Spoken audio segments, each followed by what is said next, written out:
Hey, bonjour tout le monde. Alors, nouvelle vidéo de vlog aujourd'hui. On va revenir sur la chaîne, son évolution ces derniers temps. C'est quelque chose que je faisais généralement, ou en tout cas de manière discontinue, en tout cas sur la chaîne principale, Xavki.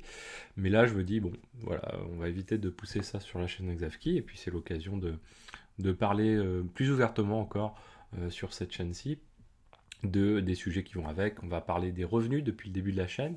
La chaîne, pour moi, avant toute chose, c'est une manière de me valoriser, mais indirectement. Alors, si on devait se valoriser directement, pour moi, c'est cultiver une forme d'ego, euh, voilà, d'assouvir un petit peu son ego personnel.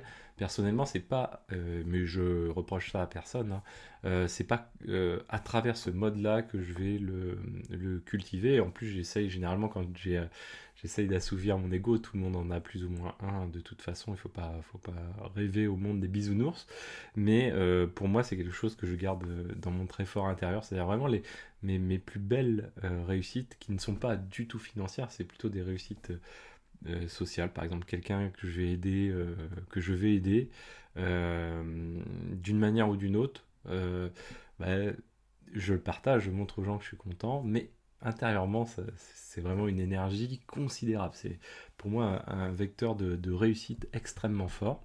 Et ça, c'est un truc, même parmi comment on va dire, cette capacité à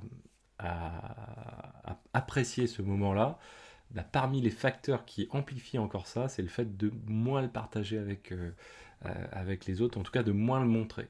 C'est-à-dire le garder vraiment en soi et de se dire, voilà, j'ai pu faire ce que mes modèles, je vous avais parlé de mon grand-père, mes modèles faisaient de manière encore plus, comment on va dire, vraiment encore plus réservée et ne le montrer encore moins, même si voilà, ça demande un effort considérable. La plupart des êtres humains, voilà, quand ils réussissent, quelque chose de direct ou quelque chose d'indirect, même un peu avec modestie, bah, ne pas du tout et rester vraiment, vraiment modeste avec pureté, c'est quelque chose qui est très rare à faire parce que l'humain reprend souvent un petit peu le dessus assez logiquement, naturellement. Donc c'est assez rigolo à vivre ces moments-là, mais d'autant plus fort si on arrive à atteindre ces choses-là. C'est comme ça que je vis les choses. Voilà, il y a plein de modes de réussite complètement différents. Chacun le sien. Chacun le sien. Je peux pas reprocher les choses. Là où je reprocherais les choses, c'est les gens qui écrasent les autres pour atteindre et s'accomplir soi-même. Ça, c'est très dommageable. Et ça, par contre, je ne fais.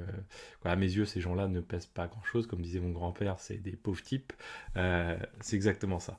Mais voilà, dans d'autres cas de figure, je trouve qu'il y a chacun cette manière de transformer les choses. Bref, peu importe. Euh, Là encore, le but c'est pas de me mettre en avant, c'est de vous donner des chiffres hein, factuels et de vous dire. Et ce qui compte, c'est une seule chose et important vis-à-vis de la chaîne Xavki. C'est pas moi qui est important derrière tout ça, c'est vraiment la réussite de la chaîne en elle-même et ce qu'elle permet d'accomplir. La chaîne, elle marche alors, bien sûr, en partie grâce à moi, mais aussi elle marche parce que voilà, il y a plein de gens qui s'y sont retrouvés et qui en ont parlé et qui ont fait cet effort d'en parler parce ils se sont retrouvés, on va dire, dans aussi dans ce mouvement, ils se sont retrouvés dans des valeurs, etc. Et eux aussi ont pris alors je vais pas dire le courage, mais ont choisi de partager ces valeurs-là. Et je trouve ça très cool. Et ça, finalement, c'est un peu tout ce qui est construit autour de cette chaîne, avec, j'essaye un peu de simplicité et un peu de transparence. Quoi. En tout cas, j'espère de la transparence, pas un peu, mais j'essaye de faire le max. Mais généralement, même si on considère qu'on fait quelque chose, bah, c'est son point de vue à soi. On n'atteint jamais ce que les gens aimeraient avoir en retour.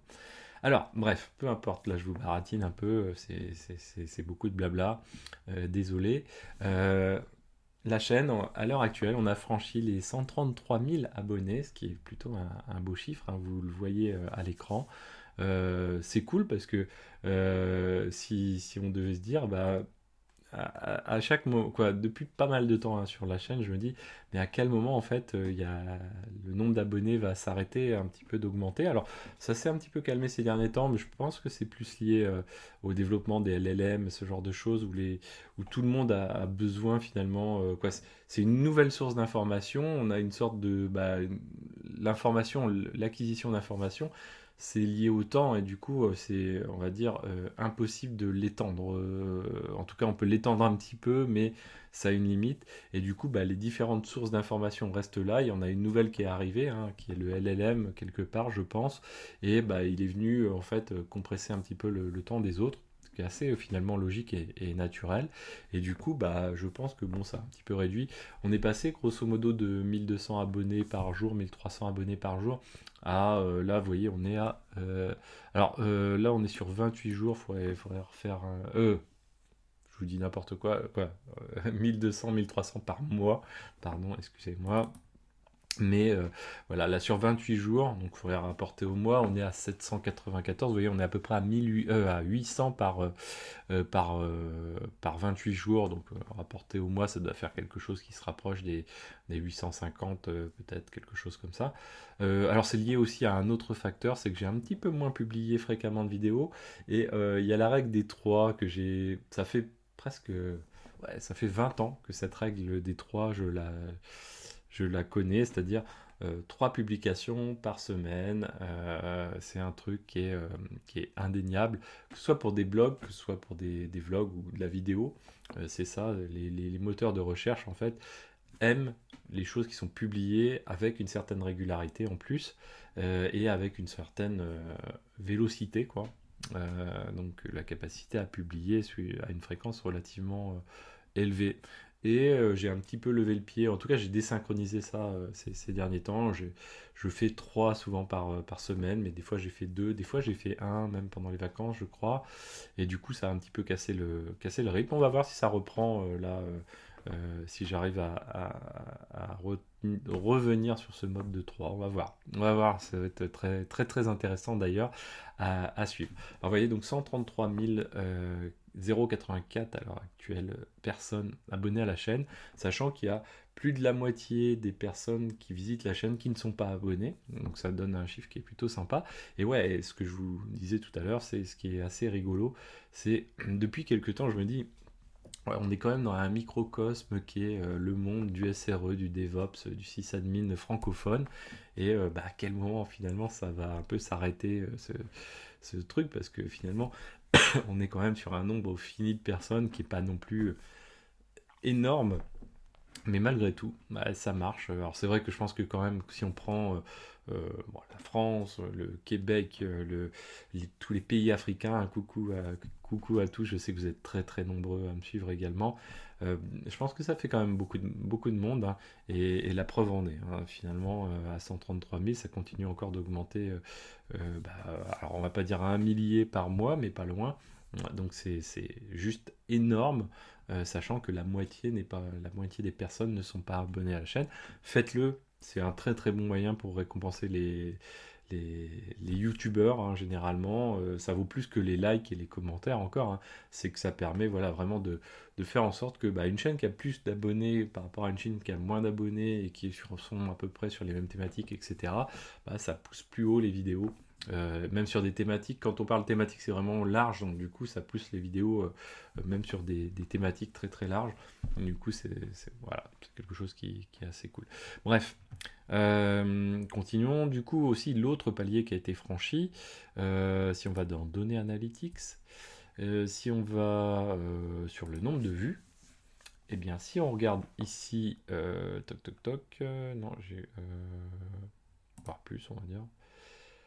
Non, c'est pas celle-ci. Hop là, qu'est-ce que j'ai bricolé? Voilà, on va se remettre. Non, c'est pas ça que je veux. On va se remettre ici. Eh bien, c'est que tout simplement, on vient de passer le palier des 9 millions de vues. Donc vous allez le voir, nombre de vues. Non, c'est pas ça. Ça, c'est au cours du mois, oui, bien sûr. Donc 108 000 vues, vous voyez, sur le. Alors, c'est un peu plus que 108 000, puisque là, on est sur 28 jours. Et vous voyez que c'est presque 9000 heures de visionnées par mois. C'est juste énorme, surtout que quand même une très très grosse partie des vidéos, je sais pas, je dirais 90-95% des vidéos, c'est quand même des tutos. Donc de l'apprentissage, quoi, de la formation, c'est peut-être exagéré de le dire, mais en tout cas, oui, de l'auto-formation en tout cas. Et du coup, ça montre quand même que voilà, on est quand même dans quelque chose d'assez fort. Et pour moi, voilà, c'est en lien aussi avec l'open source. Petit teasing, vous allez voir que sur la chaîne, on va publier une vidéo. Quoi, je vais publier une vidéo avec Willis de Data from Scratch et on va parler pendant un petit peu plus d'une heure de l'open source. Et ça va être extrêmement intéressant, vous allez voir. Donc là, ouais, on a passé les 9 millions de vues depuis le début de la chaîne. Alors, vous voyez qu'il y a des pics, hein, ça dépend parce qu'en fait, il y a eu des. J'ai fait des partages spécifiques sur certaines vidéos, quoi, en fait. Et par moment, ça a buzzé. J'ai fait quoi des petits tricks perso. Et ça représente 650 000 heures de visionnage. Je ne sais pas si vous imaginez ce que ça représente, c'est juste énorme en termes de temps passé pour les gens et j'espère que surtout que les gens s'y retrouvent. Maintenant j'en doute moins que par le passé parce que j'ai eu tellement de vos retours positifs que c'est vraiment très très cool. Voilà, il y a plein de témoignages qui m'ont même ému hein, parce que là quand vous quoi, pour moi, on touche dans le mille quand on est sur des gens voilà, qui sont en reconversion, que ça aide vraiment leur carrière, etc. Et j'ai eu plein de témoignages magnifiques. Là, quand vous m'envoyez ce genre de truc, ça vaut beaucoup plus que les, je sais pas, 1120 € par mois. Là. Ça vaut beaucoup plus que ça à mes yeux parce que c'est ouais, voilà, c'est quelque chose qui est extrêmement, qui touche au sentimental en fait. Hein, donc ça exacerbe, on va dire, la motivation parce que voilà, quand on touche au sentimental, qui plus est d'un point de vue positif, hein, bien sûr, ça transforme complètement l'énergie de manière extrêmement importante vis-à-vis du psychologique, psychique, et c'est magnifique quoi. Bon, le reste, il n'y a pas de méga évolution, je pense, dans les. Voilà, il y a Wazoo qui est assez étonnant, qui a beaucoup de vues toujours, tous les mois. On a Docker, bien sûr, en 5 minutes qui marche fort, Kubernetes, etc. La playlist Kubernetes, hein, c'est assez rigolo, mais bon, je vais en parler quand même en aparté, c'est assez intéressant, mais toutes les playlists, ça n'a été que ça depuis le début de la chaîne. C'est un comportement naturel. C'est-à-dire que quand on passe un cap de X vidéos sur une même thématique, bah, les vidéos marchent moins et de moins en moins bien quasiment. Parce que voilà, les gens comment on va dire, c'est pas se démotive, mais se lasse un petit peu hein, d'un contenu qui est sur une même thématique, même si le but c'est de percer et de faire progresser tout le monde, et même si des gens s'y retrouveraient à regarder ces vidéos-là, bah, elles ont vu les premières, finalement ça les lasse un petit peu, les vidéos sont longues aussi, hein, donc c'est assez délicat, et tout le monde n'a pas les mêmes objectifs par rapport à ça. Pour moi, en fait, si j'étais vraiment... si je voulais vraiment être influenceur, je m'arrêterais et je ferais que. D'ailleurs, sur la chaîne, à un moment, je m'étais dit, mais je vais faire que des vidéos d'introduction à toutes les technologies qui m'intéressent. Et ça marcherait du tonnerre. Hein. J'aurais pas 9 millions, mais j'aurais 18 millions de vues. Mais en fait, c'est pas ça qui m'intéresse. Moi, ce qui m'intéresse, justement, c'est d'accompagner les gens à évoluer dans le cheminement derrière. Et même si à la fin, il y a que. Alors bon, il y a quand même 200 vues, 300 ou 500 ou 1000 vues peut-être sur les vidéos un petit peu finales de certaines playlists finalement on a passé pas mal de levels et on vient compléter des choses qui sont moins courantes, et bien finalement ça reste très stimulant pour moi parce que c'est un petit peu comme vous savez les collectionneurs, le collectionneur il aime bien avoir toute la collection même si bah, il y en a ça intéresse personne etc. C'est juste pour compléter le truc. Bah là, c'est un petit peu ça. C'est que j'en suis arrivé à ce stade-là. Alors au début sur la chaîne, c'était pas ça, hein, parce que clairement, j'avais pas le niveau, pas la confiance pour le faire non plus. Hein. Et maintenant, voilà, j'ai un peu plus de confiance. Et sur certaines thématiques comme Kubernetes, etc., je pense que j'ai un peu plus le niveau. Et du coup, c'est super intéressant de se dire, ouais, mais de toute façon, même le parcours pédagogique, je veux pas créer des trous dedans. Je vais essayer de le perfectionner. et je fais l'effort, même s'il y a peut-être moins de vues sur certaines vidéos, c'est pas grave, c'est un truc, mon plaisir il est ailleurs, quoi. Voilà, je sais pas si j'arrive à le transmettre, mais c'est un truc super intéressant pour moi. Alors depuis le début de la chaîne, voilà, les revenus, si vous suivez là du coup cette vidéo, peut-être que c'est ce qui vous intéresse. Les revenus sur la chaîne, alors vous voyez sur 28 jours, les 28 derniers jours, c'est 1120 euros.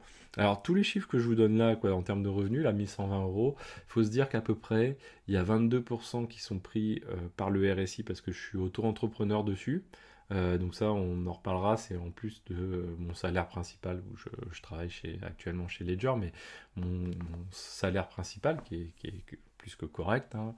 Et à côté, j'ai une société, j'ai une SCI, puis j'ai d'autres revenus voilà, sur des investissements. Et là, donc, une partie de ces revenus, bah, finalement, c'est cette chaîne. Alors, cette chaîne, comme je vous l'avais évoqué, mais tout comme d'autres revenus, en fait, mon objectif par rapport à ça, c'est de créer, alors à la retraite, mais j'aimerais bien commencer avant la retraite. Alors je sais qu'il y a des gens qui m'ont déjà contacté, j'en avais parlé déjà de cette idée, et des gens m'ont dit, ah ouais, moi je veux en net, et si tu fais un truc dans ce domaine-là, je veux en net, etc. Malheureusement, c'est pas encore mûr du tout, suffisamment, je veux pas embarquer les gens dans un truc qui pourrait être peut-être un vide intersidéral. C'est ce que je veux, c'est créer soit une fondation, en tout cas quelque chose qui a vocation sociale, et qui m'occupera pendant mes jours de retraite, ça c'est certain, mais j'aimerais bien même, peut-être même avant.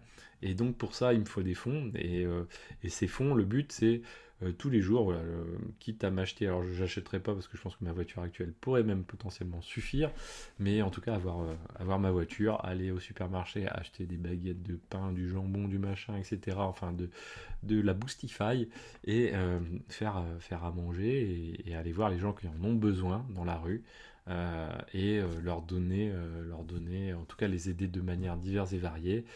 Pourquoi pas faire de la formation, de l'accompagnement, essayer de les aider sur des aspects. Alors, à une époque, j'imaginais former ces gens à l'informatique, au domaine que je connais bien, parce que je suis convaincu qu'en plus, on peut former beaucoup de gens. Alors, je dis pas faire venir des gens, des ténors, et c'est pas ce que recherchent les sociétés intelligentes ne recherchent pas ça. Celles qui sont moins intelligentes recherchent que des champions, mais elles n'ont pas tout compris malheureusement. Mais en tout cas, voilà, aider des gens à trouver des jobs, ça c'est un truc qui me plairait et qui plus est sur mon métier. J'ai plein d'idées par rapport à ça. Il faut encore que je mûrisse les choses, mais pendant que j'ai besoin de mûrir ces choses-là, il faut aussi grandir mon capital perso pour pouvoir réaliser ces choses-là. Donc la chaîne en fait partie. Alors vous voyez que sur la chaîne, du coup, les revenus, oui, comme je vous disais, bah, il y a 22% qui retombent, on va dire, au RSI, hein, donc aux impôts derrière pour les sociétés. Et puis, bah, une fois qu'on touche ça en France, il faut reverser encore, bah, suivant la tranche d'imposition sur laquelle on est. Moi, ma tranche d'imposition, bien sûr, la tranche haute, c'est 30%. Donc, du coup, je reverse, on peut dire, peut-être que ce qui est là est pris en compte dans les 30%. Et du coup, bah, ça fait quelque chose comme 50% à peu près qui me reste. Donc, on va dire, là, on est sur 28 jours, donc on peut imaginer à peu près 1200 euros par mois. Donc, il reste à peu près quelque chose comme 600 euros par mois auquel il faut déduire une petite taxe sur la formation qui est pas monstrueuse.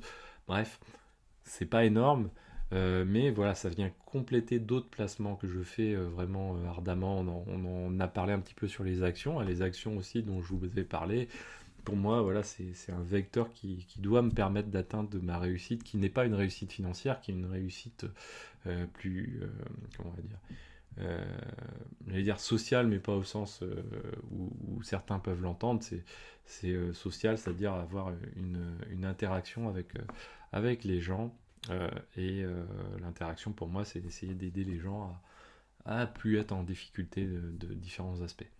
Donc ça, voilà. Et puis à côté, bah, j'ai ma SCI qui tourne plutôt bien. Je vous expliquerai un petit peu le montage financier. Je ne donnerai pas les chiffres précis, je vous donnerai des pourcentages.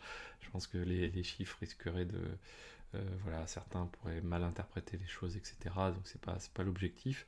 Mais voilà, vous expliquer un petit peu le rouage et le montage de tout ça, comment je raisonne ces aspects de finances personnelles. Ça fait plus de... on va dire, la finance personnelle, c'est quelque chose que j'ai commencé à peu près à 18 ans, à peu près. C'est là où j'ai commencé à investir dans une assurance vie. C'est là où j'ai commencé à échouer aussi, hein, dedans. C'est là où j'ai eu mes premières actions. Donc alors ça fait pas 30 ans, mais ça fait plus de 25 ans que je fais ça, que je gère mes finances personnelles.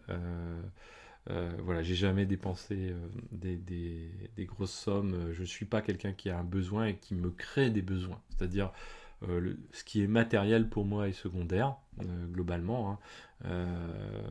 C'est un choix personnel, chacun fait ce qu'il veut. Je vous expliquerai quelle privation je me suis imposé, hein, pendant des périodes de ma vie et que m'impose encore.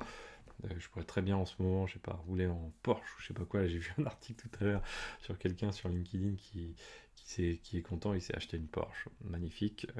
Moi, je pourrais en acheter plusieurs, je vais pas le faire pour autant, pour différentes raisons. D'une part, pour le regard que les autres porteraient sur moi, qui ne reflèterait pas ce que j'aimerais transmettre comme valeur. Et puis tout simplement parce que c'est de la ferraille et ça ne vaut rien du tout, quoi. Quelqu'un qui investit comprend tout à fait ça. Un bon investisseur le comprend tout à fait. Mon grand-père m'avait vraiment bien briefé, hein, d'ailleurs la ferraille. On pourra en parler. Voilà, investir de l'argent, quoi. Il faut toujours, quand on met 1 euro, il faut toujours se demander, est-ce que c'est 1 euro qui va générer de la charge ou qui va permettre de créer du capital, c'est-à-dire potentiellement rapporter de l'argent ou en faire dépenser moins. Ça, c'est un truc un petit peu essentiel dans la vie. C'est pas juste en le faisant de temps en temps qu'on se sort du guêpier, c'est en le faisant tout le temps. Puis après, quand on passe certains paliers, bien sûr, il y a des gens qui ont beaucoup d'argent et ça, c'est quelque chose qui est un petit peu proportionnel, qui évolue avec le temps quand on a plus de revenus. Mais néanmoins, voilà, pour avoir commencé, quand j'ai commencé ma carrière, je touchais 1200 euros par mois à peu près, hein, 1300 euros par mois, 1200 euros par mois. Ça m'a pas empêché de mettre de l'argent de côté. Bon, il y a quelques années, il y a 6-7 ans, je mettais quasiment plus d'argent de côté. Je vous expliquerai certainement pourquoi. Mais voilà, quelque chose d'important. Alors bref, les revenus depuis le début de la chaîne, parce que vous en fichez peut-être un peu de ce que je vous raconte, mais c'est quelque chose que j'ai envie de partager. Voilà. Il y a des gens qui peuvent comprendre ces choses-là, et d'autres ne peuvent pas comprendre. On n'est pas tous fait pareil, bien sûr, et heureusement, j'aurais tendance à dire. Mais voilà, c'est toujours bien de partager les choses. Je trouve en plus, à l'heure actuelle, dans notre société, on transmet trop certains types de valeurs, mais beaucoup moins d'autres. Faut de tout. Alors, les revenus depuis le début de la chaîne. Alors, c'est assez étonnant parce que j'avais en tête plutôt 50 000. Ah ouais, depuis le début de la chaîne, donc ça fait 6 ans maintenant, on est à 61 700. Hop là, c'est ici, hein, 61 734 euros. Ce qui est pas mal, mais bon, comme je vous disais tout à l'heure, hein, vous divisez par 2 à peu près. Donc il reste à peu près, on va dire, 30 000 euros divisé par 6 ans. Donc là, ça fait que 5 000 euros par an. Oui, ça fait que 5 000, pardon. 5 000 euros par an à peu près, hein. Vous me dites si je me trompe, parce que peut-être qu'en live comme ça peut partir en vrille. Ça fait 5 000 euros par an. Ce qui, ramené, même si on prend les 61 000, ramené à peu près 10 000 heures passées sur la chaîne, faites votre calcul, ça fait pas un gros revenu dessus. Alors, ce qu'il faut quand même revenir, c'est qu'au-delà de ça, ça m'a apporté une carrière que je n'aurais pas eu, je pense, si j'avais pas eu la chaîne, et qui m'a rapporté certainement beaucoup plus que le delta que je prends en plus avec la chaîne, là, qui sont les 30 000 euros, qui en plus me serviront plutôt, pas strictement personnellement sur un enrichissement financier, mais plutôt sur un enrichissement de réussite personnelle tourné vers ce que je vous évoquais, d'un point de vue social, etc. En tout cas, je l'espère fortement. Je suis quelqu'un on en parlera, hein, qui est déterminé et même malheureusement, parce que ça joue beaucoup de tours, c'est plus que déterminé, hein. C'est-à-dire que je suis malheureusement quelqu'un qui est capable de faire abstraction de beaucoup de choses pour atteindre son objectif. Alors il y a des choses sur lesquelles heureusement je n'ai jamais fait d'abstraction. Il y a par exemple mes proches, heureusement, ont une valeur, une force de pouvoir me transmettre et de pouvoir avoir autorité sur ça, sur cette espèce de, de truc qui n'arrête jamais quelqu'un. On en parlera quand je faisais du sport. C'est quelque chose qui était extrêmement, un vecteur extrêmement important pour moi. Bref, voilà. Donc voilà, 61 000 euros depuis le début de la chaîne, ça représente à peu près 30 000 euros, ce qui est pas fou, mais vous verrez que quand on parlera, alors je sais pas comment je pourrais vous le présenter sans vous donner les chiffres précis en valeur absolue, les revenus immobiliers, on verra, on cassera un peu le tabou, quoi, pas le tabou, le saint graal de l'immobilier où les gens ont l'impression que l'immobilier ça rend riche. Alors non, en fait c'est complètement pas ça du tout. Il n'y a que ceux qui ont de l'immobilier avec des crédits, qui ont l'impression, ou qui regardent les gens qui ont l'immobilier avec des crédits, qui ont l'impression qu'ils peuvent faire vraiment beaucoup d'argent avec l'immobilier. C'est faux. De nos jours, c'est relativement faux. C'est extrêmement, extrêmement difficile et les rendements immobiliers sont pas élevés du tout, quoi. Quand vous atteignez un net de net à 4%, c'est extraordinaire quasiment en immobilier sur des périodes de long terme. C'est souvent le problème vis-à-vis des influenceurs dans tous ces domaines, hein, que ce soit l'immobilier, la bourse. Les gens souvent vont se concentrer sur des périodes courtes, souvent récentes, et ces périodes courtes récentes sont souvent des périodes relativement rentables pour certains secteurs, et on oublie de créer, on va dire, la moyenne plus longue, qui est souvent beaucoup plus délicate, hein, sur l'investissement immobilier, par exemple, ça va être peut-être que, voilà, par exemple, à la SCI, on verra, la SCI génère de l'amortissement. Ok, c'est cool, ça permet de faire de l'optimisation fiscale, mais le fait de générer de l'amortissement, le but, c'est aussi de compenser une baisse, finalement, de valorisation du bien, parce qu'il faut l'entretenir, ce bien, etc. Et finalement, oui, sur une période longue, il faut entretenir ce bien, et ça a un coût, hein, et c'est non négligeable vis-à-vis de l'évolution de réglementation, etc., etc. Et c'est non négligeable. Et souvent, les gens occultent complètement ces coûts-là, parce qu'ils sont sur des périodes trop réduites en temps, et on oublie complètement ce caractère très terre à terre, hein, c'est-à-dire de vraiment prendre l'ensemble des coûts sur une période très longue. Et ça, c'est un truc, par exemple, à l'heure actuelle sur l'immobilier, c'est un truc qu'il faut vraiment, vraiment se poser, hein. L'évolution des réglementations, mais au-delà des réglementations, l'évolution plus générale du coût des énergies, suivant les types d'énergie, etc. C'est des trucs qui rentrent vraiment en compte et qui font que votre bien soit va rester à peu près à une même valeur, soit peut potentiellement perdre vraiment de la valeur. Donc il faut rester dans le jus. Bref, allez, je digresse encore une fois de plus, mais c'est pas grave. Je sais quoi, le vlog est fait pour ça. Si je vous saoule, c'est pas grave, vous pouvez quitter la vidéo, il n'y a aucun souci. Donc là, voilà un petit peu où on en est. Moi, sur les derniers commentaires, sur lequel j'ai répondu, parce que pas répondu, c'est que c'est encore en stand-by. Voilà, beaucoup de super, merci, excellent. Alors c'est vraiment cool de mettre à chaque vidéo, il y a des gens qui font cet effort-là.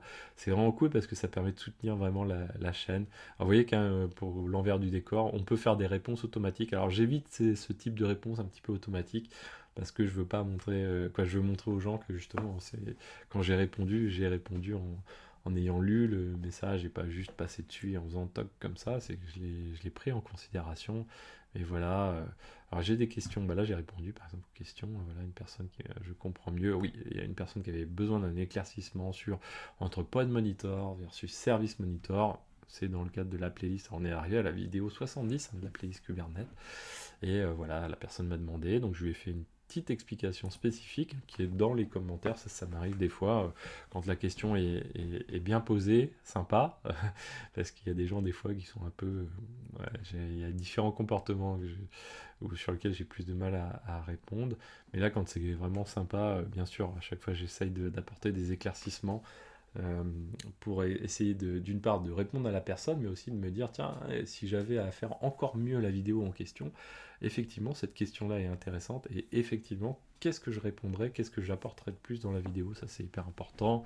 Voilà, et le tueur de l'informatique. Alors non, je ne suis pas un tueur de l'informatique, loin de là, en fait, hein. Même les gens qui me connaissent à travers le job, des fois j'aimerais bien faire témoigner des gens. Je pense que ça casserait un petit peu le mythe, et ça serait nécessaire de le faire, hein. Je ne suis pas quelqu'un qui est technologiquement à un niveau très avancé, quoi.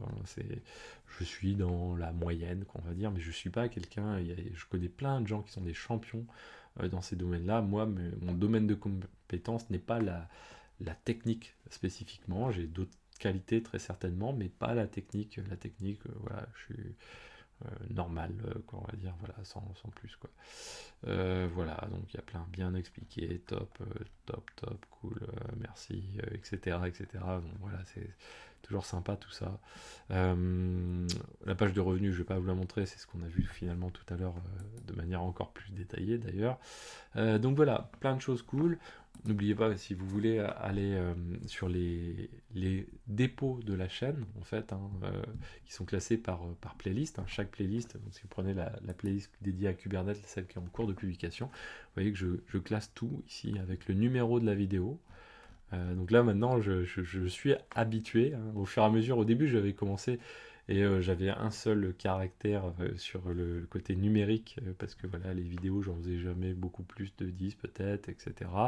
Maintenant je suis passé à 2 chiffres, mais maintenant j'anticipe même le fait que des fois je passe à 3 chiffres, c'est-à-dire que j'ai plus de 100 vidéos, plus de 99 vidéos, et du coup voilà, je préfère anticiper le truc. Alors sur Cube je pense que oui, on en fera plus que 100, alors c'est pas que c'est mon objectif, mais il y a tellement de choses à dire et que j'aimerais tellement vous apporter plein de choses et creuser par la même occasion, recreuser des choses également.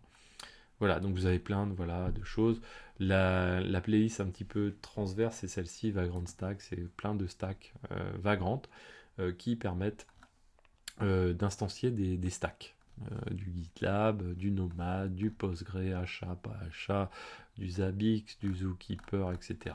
Enfin bref, il y a plein de choses où on fait... maintenant, voilà, c'est l'objectif sur les dernières que j'ai faites. Alors les dernières depuis 2 ans, on va dire, ou 3 ans. On fait Vagrant Up et à la fin on a une stack complète, voire même des fois avec la stack plus le monitoring de la stack, plus des trucs qui permettent d'injecter des trucs dans la stack comme dans Kafka, etc. Bref, l'idée c'est de pouvoir permettre de poker, de faire des tests très rapidement et relativement complets. Donc voilà, il y a plein de choses dessus. Donc c'est vraiment cool. Donc voilà, merci à tous vraiment pour votre confiance, c'est vraiment très cool. Ça me fait vraiment plaisir, hein, d'avoir autant d'abonnés et de vues, alors pas pour moi intrinsèquement, mais parce que ça démontre que voilà, Internet, voilà, quand on s'intéresse à l'historique d'Internet, moi j'ai comme un peu dans mes favoris Aaron Swartz, l'esprit de l'open source, vraiment fondamental, qui est finalement le partage de la connaissance, qui était très cher à Aaron Swartz par exemple. C'est quelque chose qui me transcende, qui me motive, et là en fait, bah voilà, sur YouTube, ça démontre que voilà, si on peut apporter de la connaissance, pas juste les vidéos de chats, comme on va dire, enfin bon, bref, ou autre chose. Et c'est ce qui est super important pour faire progresser collectivement les gens. J'entends souvent parler de souveraineté, la formation francophone euh, doit être poussée pour renforcer aussi le côté souverain de l'auto-formation. Je trouve qu'en Europe, on a besoin de pousser, d'expliquer, de pousser des choses d'un point de vue francophone, ou pas que francophone, mais pousser encore plus de choses. Voilà, donc désolé de vous avoir embêté une demi-heure.